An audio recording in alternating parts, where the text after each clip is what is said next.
Take a look at these original 1980s cabinets. They've had a good run, but this kitchen's ready for an upgrade. The homeowners worked with a designer to choose the layout and colors, and my job was to bring it all to life. I'm Jack with Housemasters. Welcome to my channel.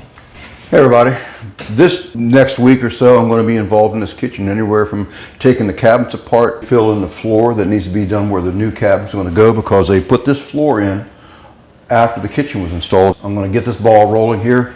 You hang tight and watch how it goes.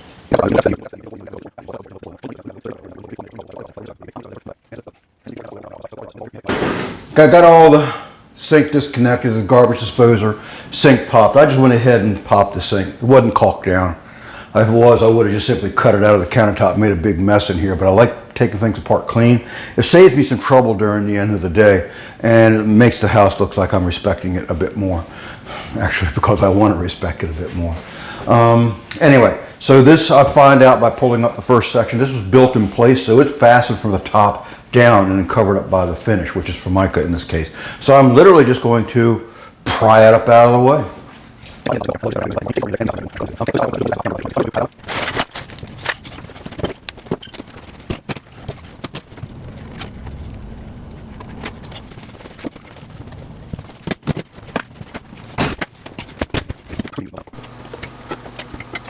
I'm taking the time to clean up all the nails and such off the top of the cabinets from the countertop installation, because the homeowners do want to take these cabinets to a place like Restore or someplace where they can be reused again. They're actually in very good shape. No reason why somebody could not get some good use out of them.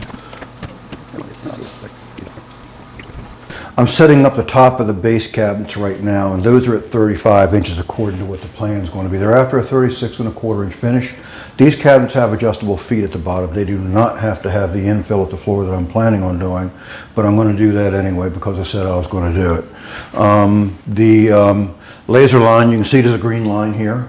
I measured off the floor in 3 different areas to 35 over here on this one side, 35 back here in the middle, and also back over there. The floor, if that laser is accurate, I'm dead on this back wall and the side wall over here, right on my 35-inch mark. Over here, the mark drops down about 1/4 inch, and I can adjust those in the feet if it's level. I got to make sure, because sometimes laser levels will be level in their front view, but as soon as you start going down their side view, it's a little bit of a different thing. My laser level has about a 270-degree field of shooting, for lack of a better way. Yeah, it can spread over a 270-degree spread, so I can actually do like the better part of a room with one setting. Anyway, I'm marking my corners where the laser level is hitting in the corners. Over here, I don't know if you can see it in that, but I got to get that mark done.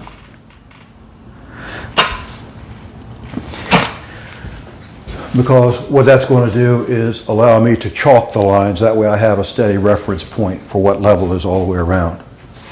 I'm going to adjust my level so it shoots back into that corner the rest of the way. And that way I can mark my inside corner over here where you don't see it. All right, that's pretty much got that laid out. The laser level is now done. Metal corner bead is handy because I got a magnetic base for the back of this thing, and it'll stick right where metal corner bead is. Even though it's behind drywall and paint, it sticks, I mean, really, really well. I'm going to go ahead and chalk those lines in. One thing I like about using a chalk line, which I'm sure plenty of people do, but what it does readily do is act like a straight edge. So you can go from corner to corner and just see how the wall is acting along that string line. And when you pull it tight, you can see the bows, or you can see it being pushed out by a hump in the wall. And I'm seeing this wall's got a nice long bow in it, almost 1/4 inch from corner to corner. And some of it might be the drywall buildup in the corners where they do the mud taping. That might be 1/8 inch of it. But still, it's good to know that type of stuff when you're trying to set cabinets. Cabinets, as usual, are 24 inches deep from the back of the wall where they mount to the face of the wall. But because you have things like imperfections in the sheetrock, bowed studs, I always give at least another 1/8 inch whenever I'm starting my layout from a corner, say for where a Lazy Susan is going to go at. 36 inches overall, and therefore I give it 36 1/8. and then I start my story and down with my rest of my cabinets. But those marks aren't 100% yet. They still have some adjustability in them. Well, that 36 and an eighth that I gave down there, the designer really did a good job of cramming 5 pounds of crap in a 3-pound bucket, because I put 36 and an eighth down there, and down there on the other end I got 35 and 7/8. So everything's going to be shifted back whether I like it or not. I might have to cut some drywall to get it in there, but if they got a round back on that Lazy Susan, then it's a piece of cake. I don't have to worry about corner beads and, you know, corner set build-ups and stuff like that.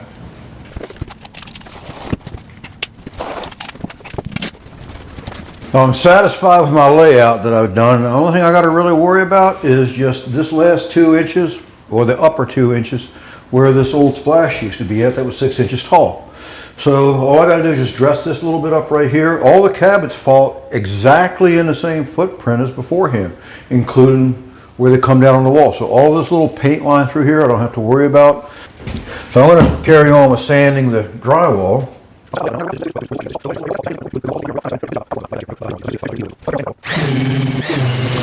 I see there's some tough to sand off stuff. It's not the thin set, but the mastic that was holding the tile splash in place, and it doesn't want to sand that quickly.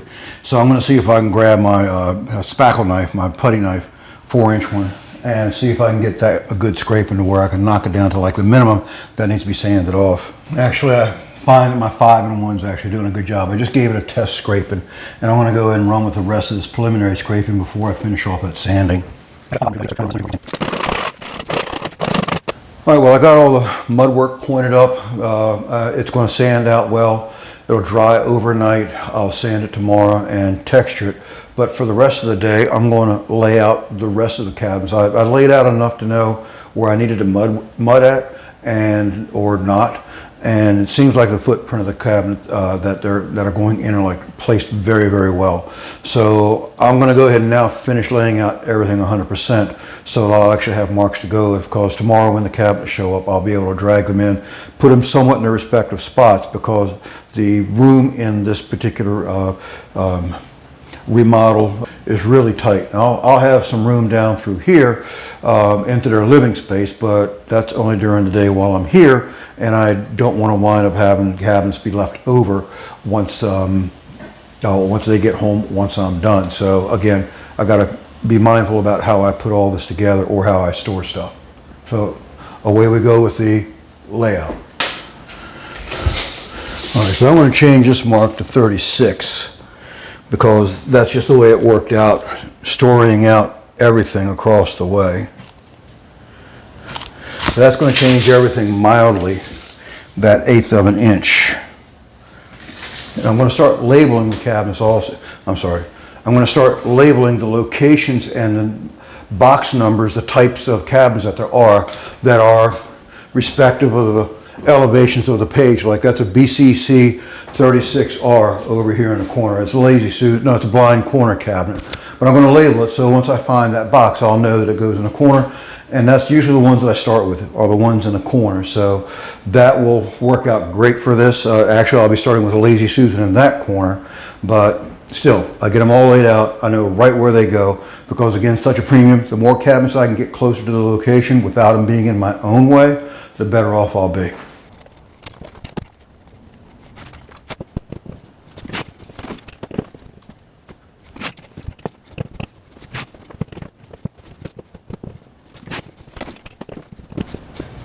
Those 2 holes, that one there and that one there, since everything shifted over 3 inches where I wasn't expecting, I evidently thought it was a Lazy Susan in the corner. No, it's not. It's a blind corner cabinet. It doesn't go all the way out. Well, it's a 36-incher. And evidently, anyway, I got 2 holes to fix that I wasn't aware of till just now.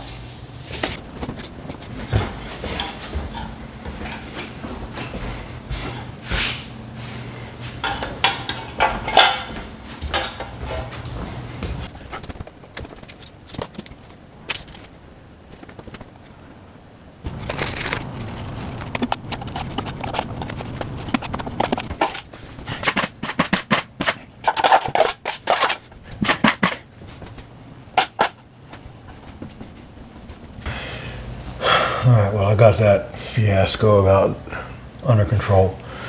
So, not really a fiasco, but still, just caught me off guard. So I'm gonna go back to doing the wall layout. I'm glad I started doing it now rather than me trying to do this later because, well, it's just been an embarrassment.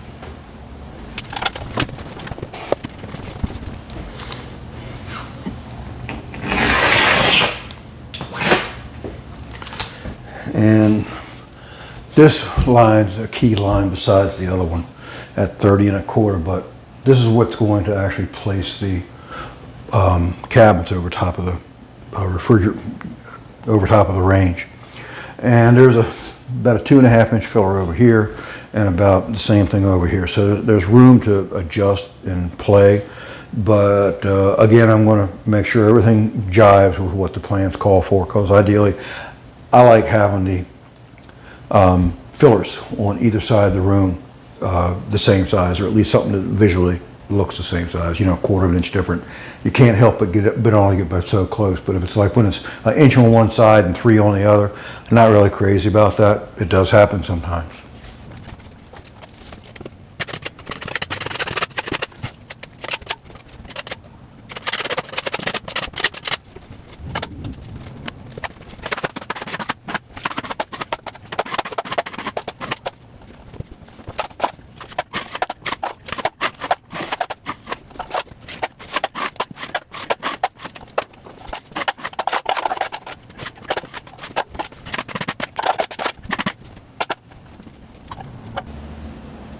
Now I'm putting this mark on the wall. I typically mark the sides of the cabinets, but I also try to keep in mind the finished wall. This is getting a 3/4 inch panel on the side, so I'm not marking the actual panel face, I'm marking the cabinet that the panel face is going to go to. That way all those marks are covered up and it won't matter because, well, the panel's going over top of it.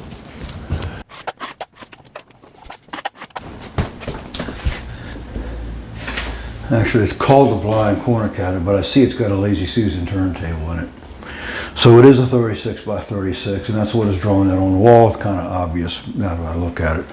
But I don't have room to do what they're looking for because this wall is also shorter than what the plan calls for. But I just need to eliminate a filler strip on one side. Piece of cake. That being said, I'm going to come up with a 36 inch cabinet because that's the side of the refrigerator panel. After the 12 inches, a 36 inch cabinet and then a 12 inch cabinet drawer base.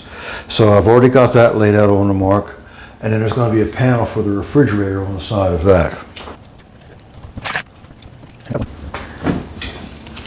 Now with that, I can come back and check and see what the filler strip is on that side, because I have a 33 inch cabinet going over top of. And that leaves me with 15 1/8, and they're calling for 3 1/8 inch filler, so that jives perfectly.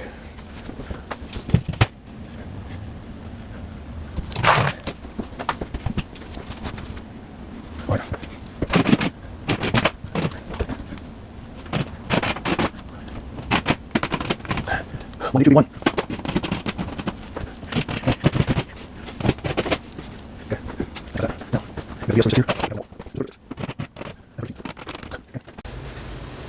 This is a little short on drywall repair. I have a vacuum sander. It's just a cheap one that I got, attached to a shop vac, has an adapter on the end, and this is a screen cloth, a screen sanding sheet, and it's 120 grit. And for as fine as it is, it's really aggressive when it's got a sander, when it's got a vacuum behind it. So what you'll see me doing is smoothing this out the last little bit that it needs to be before I mask everything off. Maybe not this one, but I'll mask areas off in the rest of the room because the spray texture gets around a lot. If you don't protect it, it will get covered in spray texture whether you try to or not.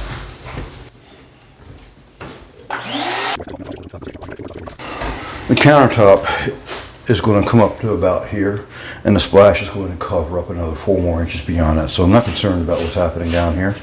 Over here, I just want to show you some details that's important to look at when you're sanding. You can see the roughness right through here. You want to make sure you sand all those out, not just out to the point to where they're not smooth, rough anymore, but you want to blend it in really well to the sander as well. I want to fire this up.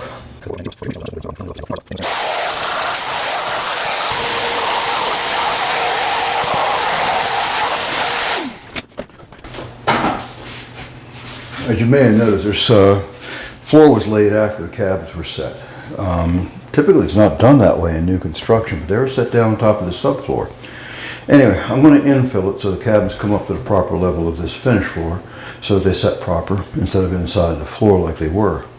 So I've already vacuumed up some of the floor. I'm going to continue vacuuming so that I'll have a clean surface to set the plywood that's going to go down inside these depressions here.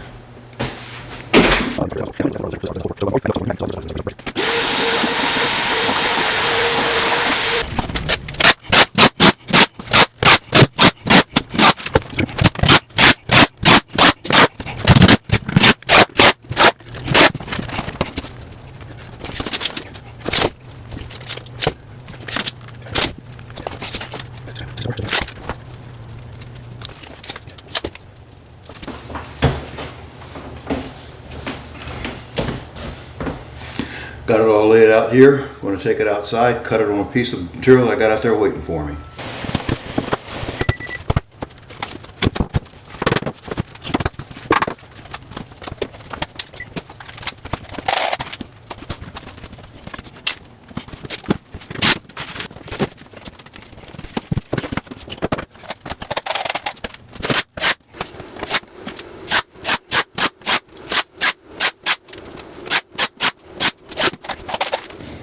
This has got the screwing down the plywood done. I'm ready to start bringing in cabinets. I already have the walls laid out from yesterday, so I can just literally start identifying cabinets that have been delivered this morning and start bringing them in. Well, that's got this segment wrapped up. And don't forget to check out part 2 when it shows up here also. Until then, catch one of my other videos as well. And hey, if there's anything to learn from these videos, please hit that like button and don't forget to subscribe. Hey, until later on, hey, we'll catch you later. Bye-bye.